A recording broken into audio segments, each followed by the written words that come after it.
Gracias por continuar con nosotros. Ya nos acompaña en esta segunda parte del programa Jauke Mas, economista principal de FUNIDES, con quien hablaremos acerca de los últimos hallazgos que el organismo hizo durante el último informe de diciembre del 2013. Gracias, Jauke, por acompañarnos. Quiero, para poner en perspectiva a nuestro invitado, quiero comentarles, aquí tengo parte de la biografía de Jauke Mas. Jauke es alemán, es economista principal en temas institucionales en FUNIDES, desarrolla la agenda de investigación de FUNIDES en temas de institucionalidad económica y educación. Jauke es graduado en Relaciones Internacionales en la London School of Economics and Political Science y Economía del Desarrollo. Estudió en el Reino Unido, es docente horario en la Universidad Americana One. Se ha desempeñado como consultor del Banco Mundial en el área de gestión del sector público. Su colaboración con FUNIDES es apoyada por el programa de expertos integrados del Centro para la Migración y el Desarrollo Internacional de la Cooperación Alemana para el Desarrollo. Con Jauke queremos hablar acerca del último informe de FUNIDES, pero me quiero centrar en este tema en el que FUNIDES halló hallazgos sobre el comercio transfronterizo. Primero que nos expliques qué cosa es el comercio transfronterizo y después qué significa estos hallazgos de FUNIDES en el que se habla de rezagos del país en relación al resto de la región. Gracias por acompañarnos, Jauke. Bueno, primeramente muchas gracias y un saludo a los televidentes. Y quiero decir que Jauke habla muy bien el español.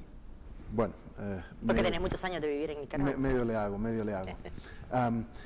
Este informe es una nueva iniciativa de FUNIDES que trata de hacer aportes a la mejora de la economía, que es lo que al final nos va a permitir reducir la pobreza. En el informe analizamos 4 temas. El comercio transfronterizo, que es lo mismo que exportaciones e importaciones, la tramitología, que es todo el tipo del papeleo que implica la actividad económica, y también tenemos 2 temas más que todavía no los hemos presentado al público, pero lo haremos bien pronto, en la próxima semana: seguridad jurídica y derechos de propiedad. En el tema del comercio transfronterizo, las exportaciones y las importaciones, ¿por qué es importante ese tema? Bueno, porque el costo que implica la importación, el papeleo, por ejemplo, y los mismos costos de la logística del transporte, son cosas que encarecen los productos y que al final hace que el billete que usted tiene en su bolso rinda menos. Entonces, conforme logramos hacer que el comercio sea más ágil, que la frontera cada vez menos represente un problema, vamos a lograr que los billetes rindan más y que la gente efectivamente tenga mayor poder de compra, que significa, o sea, van a estar más prósperos. Vos mencionaste el tema de la importación, por ejemplo, estas trabas en la importación, pero vemos estos mismos problemas a la hora de exportar. Los exportadores, una de las cosas que se quejan es de que no tenemos un puerto en Nicaragua que lleve directamente los productos hacia los Estados Unidos o a ciertas partes de los Estados Unidos, en el caso de las ciudades del este. Y tenemos que recurrir a Puerto Cortés, en Honduras, encareciendo lógicamente, y caemos nuevamente a ese tema, el costo de exportación. Entonces hay es algo igual. Importar y exportar es complicado, cuando no debería de ser así. Claro. Este tema, bueno, ahí hay un problema, ¿no? Nicaragua es un país pequeño, los volúmenes de exportación son pequeños y no tiene sentido que el día de mañana se abra una ruta de Puerto Corinto hasta la costa occidental de Estados Unidos o la costa oriental. Entonces, simplemente por el pequeño volumen. Pero sí se puede pensar en otras soluciones. Por ejemplo, ahorita a nivel de Centroamérica se está tratando de implementar una modalidad donde los camiones puedan utilizar ferries para, por ejemplo, el traslado de Puerto Corinto hasta Puerto La Unión, El Salvador. Se ahorran combustible, se ahorran tiempo en las fronteras y además, por ejemplo, el transporte nocturno por Honduras es algo que es complicado y que a lo mejor mediante un ferry esto se puede mejorar. Entonces, aunque no es realista que el día de mañana haya una conectividad perfecta, sí hay pequeñas cosas que se pueden hacer para mejorar esto. Pero tal vez un comentario. El problema, lo dilatado de las exportaciones, no solo es el tiempo que la mercancía está en la carretera o en el barco. Lo dilatado, la mitad del tiempo, es lo que toma conseguir los diferentes permisos que se requieren para importar y para exportar. Son como 10 días más o menos, de los 20, 21 días, 10, 11 días es lo que se invierte en conseguir los diferentes papeles.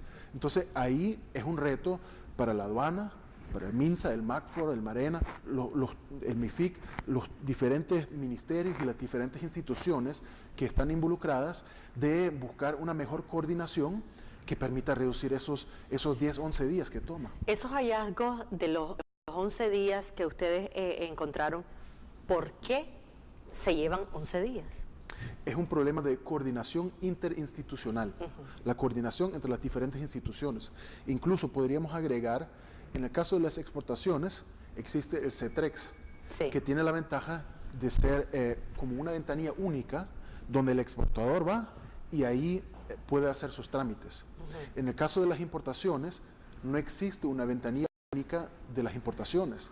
Entonces, los usuarios tienen que ir a cada una de las instituciones a conseguir los papeles. Entonces, eso es algo que, por ejemplo, hace que sea más dilatado. Cuando importás, ¿qué tipo de productos? Sí, lo que sea, todo lo que importa a Nicaragua. Pueden ser bienes de consumo, pueden ser bienes de capital. Dependiendo del producto, se necesitan diferentes tipos de permisos, ¿no? Medicamentos necesitan el permiso del MINSA. Otros productos, el permiso del MACFOR, del MIFIC. Eso pues, depende del producto específico, ¿no? En el caso por ejemplo, en el mes de diciembre, se habló de los problemas que enfrentan los comerciantes que importan precisamente con la aduana. Y se ha vuelto como un tema recurrente ya. Al final del año, mucho más, pues, pero se registra, según los comerciantes, en todo el año. Las trabas que pone la aduana a la hora de retirar, sacar los productos que los comerciantes importan. En el caso, por ejemplo, en diciembre, ¿verdad? Que la gente de 3, 4 meses antes ya está comprando, ¿verdad? Artículos navideños, árboles de Navidad, adornos, juguetes, por ejemplo, para el comercio. Entonces, la aduana se ha convertido como en un dolor de cabeza para los comerciantes por las trabas que ponen. Y precisamente yo, en esos días de diciembre, que anduve allá por la carretera norte, era una fila enorme a la entrada de la aduana. Me imagino que la gente esperando, ¿verdad?, llegando a hacer sus trámites para retirar su mercadería, lo importado. ¿Dónde está el problema precisamente de la aduana? ¿Por qué este cuello de botella en el que se ha convertido esta institución? Sí, bueno, la verdad es que en la aduana ha habido mejoras en los últimos años. Si nos comparamos con hace como 8 años, en Nicaragua tomaba casi el doble del tiempo. Entonces ha habido mejoras. Lo que pasa es que Nicaragua todavía es el país donde más tiempo toma comparado con los vecinos del norte y del sur, con los vecinos centroamericanos. Entonces sí ha habido mejoras, pero falta todavía mejorar más para alcanzar a los demás. ¿Qué es lo que tienen que hacer para reducir esta? Bueno, los principales problemas que nos mencionan los usuarios son como 5 áreas podríamos mencionar. El principal tema que mencionan, el semáforo, donde se determina qué tipo de revisión se le va a hacer a la mercancía, lo que llaman el canal de selectividad. La aduana tiene un sistema donde con ciertos parámetros de información ellos determinan qué tipo de revisión se va a hacer. Si la mercancía puede pasar el libre, que es como el 80% más o menos, o si se tiene que hacer una revisión de los documentos o incluso una revisión completa de la mercancía. Cuando son importadores que tienen un buen historial, que no ha habido irregularidades, la probabilidad de que puedan pasar libre aumenta. Claro. Cuando son importadores donde ha habido problemas en el pasado, lo más probable es que los revisen. Este semáforo entonces es algo muy útil porque permite determinar que no a todo el mundo le tengamos que hacer esas revisiones tan exhaustivas. Entonces se ahorra tiempo ahí. El problema está en que los usuarios nos dicen que no siempre se respeta este semáforo donde se determina la revisión, sino que los funcionarios cambian de verde a rojo, por ejemplo. Y entonces esto es algo que se presta para la discrecionalidad y que causa malestar en los usuarios. Otro tema que podría mencionar, el tema de las dudas de valor, las dudas de cuánto vale esa mercancía y en correspondencia cuánto hay que pagar. Clasificación arancelaria, en qué categoría cabe ese producto y certificados de origen, de dónde viene y cómo se documenta de dónde viene, porque hay una diferencia entre importar algo de un país donde hay, por ejemplo, tratado de libre comercio, claro, comparado con un país donde no hay tratado de libre comercio. Por ejemplo, algo que venga de China, por ejemplo. Sí. Y también un tema a veces con las importaciones exentas, que ahí también nos reportan que a veces hay problemas. Me voy a poner ahora al otro lado. Y era un tema que hablábamos con Rosendo Mayorga de Caconic. El tema educacional. ¿Cuánto el comerciante ha cambiado su forma de hacer las cosas? Y cuando digo forma de hacer las cosas, ¿cuánto se ha ordenado el comerciante? Porque los hallazgos, ¿verdad?, mencionan a la institución, pero el comerciante, por otro lado, ¿cuánto el comerciante es mucho más respetuoso de las leyes, de las reglas, del reglamento de la aduana, de la DGI? ¿Cuánto ese comerciante no anda buscando cómo salvarse de los impuestos, por ejemplo, y entonces declara menos mercadería o declara otra mercadería o no declara, por ejemplo? ¿Me explico? ¿Qué es lo que te dice? Este es un tema que nos han mencionado, que puede que haya problemas en la forma como se llenan los documentos, pero es muy difícil cuantificarlo. Sí. No tenemos datos sobre la prevalencia de este problema. La institución, por ejemplo, la institución aduana no revela estos problemas. Sí, bueno, nosotros como investigadores dependemos de la información. No nos podemos dar no tenemos ese lujo de que podamos levantar encuestas grandes si nosotros dependemos de la información pública, oficial, de la información oficial, ¿no? Sí. Y ahí no siempre es tan fácil conseguir estos datos. Hay buenos datos, por ejemplo, con el CIECA a nivel centroamericano, y también la aduana tiene algunas cosas. ¿El CETREX? El CETREX, que tiene los datos de las solicitudes para las exportaciones, muy útil, sí. Ahora, en el tema de la tramitología, este es un tema que tiene años ya. ¿Cuánto es de complicado todo este tema del papeleo, como decís vos? ¿Qué es lo que revela este estudio? Sí, lo que nosotros encontramos, como este es el primer esfuerzo que hacemos por analizar estos temas, identificamos dos aspectos que analizamos y a lo mejor en el futuro podemos complementarlo analizando otros temas. Los dos temas que analizamos, la creación de una empresa y el pago de impuestos. En el caso de la creación de una empresa, lo que encontramos es que Nicaragua hace 8 años fue de los países donde menos tiempo tomaba. Eran, si no me equivoco, como 39 días aproximadamente. Sin embargo, en los últimos años ha pasado muy poco. Hoy en día son 36 días que toma abrir una empresa, y esto porque el año pasado la DGI, el INS y la alcaldía se pusieron de acuerdo y crearon un formulario donde el usuario puede suministrar información de un solo a las 3 instituciones. Pero en general no ha habido mucha disminución. Y lo que encontramos es que la ventanilla única de la inversión que es algo que permite que el usuario no tenga que ir a cada una de las instituciones individualmente, no está aportando tanto a la agilidad como quisiéramos. Y eso a pesar de que, por ejemplo, de parte del registro nos indican que están priorizando ese tipo de inscripciones. Entonces, ¿A qué se debe esto, Sihan? ¿Dónde creen ustedes que está el pegón? Bueno, nuevamente es un tema de la coordinación entre las instituciones, ¿no? Y el problema es que... ¿No tendrá que ver, se me ocurre, con capacitación del personal?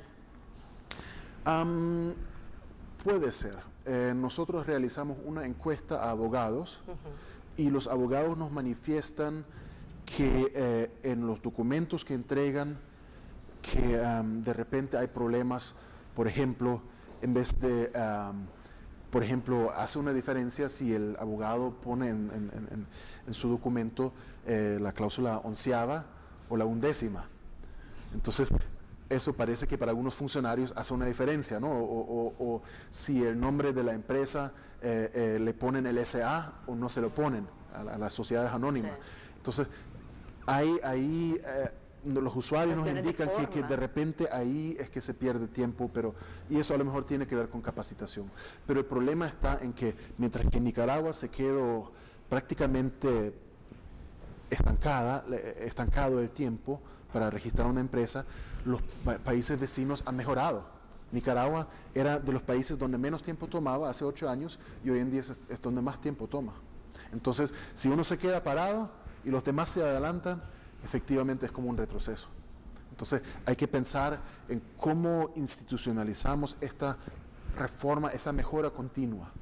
El año pasado tuve una experiencia cercana a esto de crear una empresa por unos conocidos y realmente las experiencias que me contaron y me tomé tiempo hablando con ellos precisamente por una especie de investigación para el programa, para tener elementos a la hora de hablar de este tema, se volaron alrededor de 2 meses, si no es que más, en el tema, porque la empresa es un pequeño restaurante, algo muy pequeño, y se volaron más de 2 meses en la alcaldía, el registro, el MINSA, los bomberos, la Fenosa, el agua.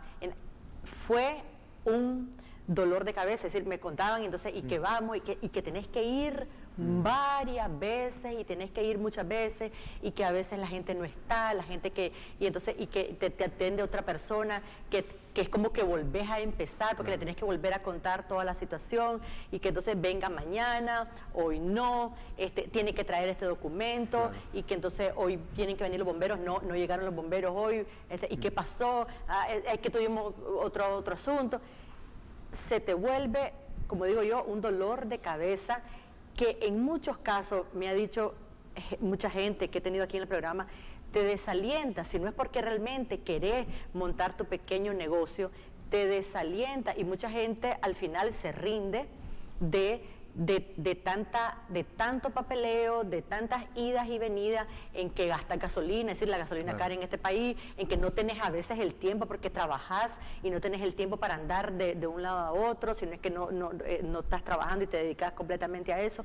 Entonces, se te vuelve realmente un problema, es decir, cuando debería de ser al contrario. Digo, yo lo he dicho aquí en este programa, estás invirtiendo en tu país y qué alegre que estás agarrando plata de tu bolsa o prestaste a un banco, estás invirtiendo. Y si hablamos de que se necesita la inversión nacional y la inversión extranjera en este país, entonces, ¿por qué desalentar la inversión? Es justamente el tema que estuviste discutiendo con don Rosendo, que estamos castigando la formalidad. Entonces, esto implica un costo para la empresa, aparte del costo emocional de la frustración, y hace que sea más rentable pues, mantenerse informal y se ahorran los impuestos. Entonces es algo que hay que buscar cómo superarlo, ¿no? Y una de las formas, por ejemplo, para hacerlo sería buscar cómo digitalizar los trámites. Bueno, primeramente simplificarlos. Sí. Y después digitalizarlos, porque no tiene sentido digitalizar un trámite engorroso. Claro. ¿No? Y cuando digo digitalizar me refiero a que en línea, en internet, yo pueda hacer los pasos principales para registrar mi negocio, para incluso en el caso del pago de los impuestos, por ejemplo, sí, ya se puede. ya se puede. Se pueden hacer declaraciones, sí. se pueden hacer pagos y en consecuencia Nicaragua es el país donde menos tiempo cuesta pagar los impuestos comparado con los vecinos. Buen punto. ¿No? Entonces, ahí hay un ejemplo sí. de cómo en los últimos 5 años más o menos, la alcaldía, el INS, la DGI, pues han hecho ciertas reformas, han facilitado las cosas y ahí se ven los resultados, ¿no?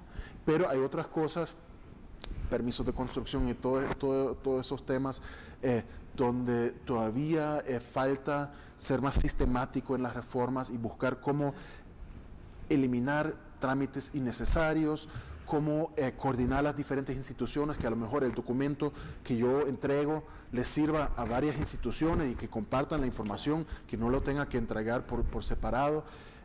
Incluso hay casos donde uno necesita documentos de varias dependencias de una sola institución y uno se pregunta, ¿y por qué no se pueden coordinar? Por ejemplo, en la aduana depende, perdón, en migración. La migración depende del Ministerio de Gobernación.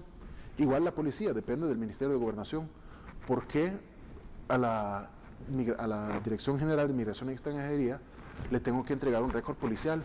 Si ellos perfectamente podrían tener un pase para ver los datos del sistema, claro, y que lo podrían compartir con la policía. Claro. Entonces son cosas así. Pero de hecho, migración creo que es uno de los ejemplos donde ha mejorado mucho, ¿no? Ya es menos la cantidad de papeleo que se tiene que hacer. Y finalmente, en nuestros últimos minutos, y lo quiero tocar porque me parece súper importante, ¿cuánto de esto finalmente redunda en que cuando hablamos de crecimiento económico en este país y seguimos hablando del 4% y de que este año pudiera ser menos, según por ejemplo los hallazgos de FUNIDES, el último informe de FUNIDES y la CEPAL y el Fondo Monetario, ¿cuánto de todo esto redunda para que sigamos con este crecimiento y del famoso salto del que hablamos siempre y que tenemos que dar el salto y tenemos que dar el salto y vos decías fuera de cámara, se necesitan miles de pasos para dar un salto gigantesco, un gran paso? ¿Cuánto de esto finalmente afecta este crecimiento? Sí. Bueno, si se pueden dar grandes saltos, perfecto, no tengo ninguna objeción, pero la historia nos ha enseñado que muchas veces son muchos pequeños pasos los que hay que dar, ¿no? Y aquí en el informe abordamos varios, ¿no? Si nosotros nos imaginamos el crecimiento, imaginémonos por un momento un baril que lo queremos llenar de agua. El agua es la inversión, pero tiene muchos hoyos pequeños. Nosotros, si solo tapamos un hoyo, pues va a ser un poquito más fácil llenar el baril, pero el agua va a seguir bajando. Entonces tenemos que atacar en varios frentes, tapando los hoyos del baril para que no sea un baril sin fondo. Entonces, la institucionalidad económica es uno de los temas y tiene varios subtemas los que abordamos acá, ¿no? Desde la facilidad para hacer comercio internacional hasta el tema del papeleo, los temas de derechos de propiedad, de seguridad jurídica, pero también están otros temas, la educación. En FUNIDES estamos preparando estudios sobre el mercado laboral y el tipo de competencia que necesitan las empresas. Esto es otro tema. Nuestro tema tradicional, la macroeconomía, otro tema crucial. El año pasado sacamos un documento sobre financiamiento, otro tema. Todos esos temas son necesarios para poder tener un crecimiento vigoroso que al final nos permita reducir la pobreza. Me gusta esa palabra. ¿No? Entonces, estos estudios, aprovecho para hacer un pequeño comercial, los televidentes los pueden encontrar en nuestra página web www.funides.com. no or.com. Los informes. Y finalmente, cuando hablamos de este crecimiento vigoroso que necesita el país, yo siempre trato de tocar el tema de referirme a la productividad, que es un tema que FUNIDE seguramente lo ha visto, lo ha estudiado, y lo hablaba el otro sábado pasado con el ingeniero Lacayo. Seguimos produciendo los mismos quintales de café, los mismos quintales de frijoles. Entonces, no hay manera de que podamos exportar más, no hay de que podamos crecer más si seguimos con los mismos quintales por manzana de hace 30 años. Entonces, es uno de los hoyos, claro, que hay que... Y ahí hay que trabajar en todos los frentes, ¿no? En la educación, en los derechos de propiedad que permitan el financiamiento a los agricultores, por ejemplo, y en todos los demás temas. Entonces, no nos podemos enfocar en un solo frente, hay que atacar en todos los frentes. Definitivamente. Jauke, muchas gracias. Te agradezco tu presencia en Primer Plano Económico. Realmente los estudios de FUNIDE nos dan como un norte de cómo anda la cosa en el país. Desafortunadamente, por razones de tiempo, no pudimos tocar el tema de la educación. Espero tenerte en otro programa alrededor de este tema, que también es uno de los temas que FUNIDE aborda en sus estudios. Gracias, Jauke. Gracias a ustedes, amigos televidentes, por acompañarnos, por dejarnos entrar cada fin de semana a sus hogares. Nos vemos el próximo en otro Primer Plano Económico.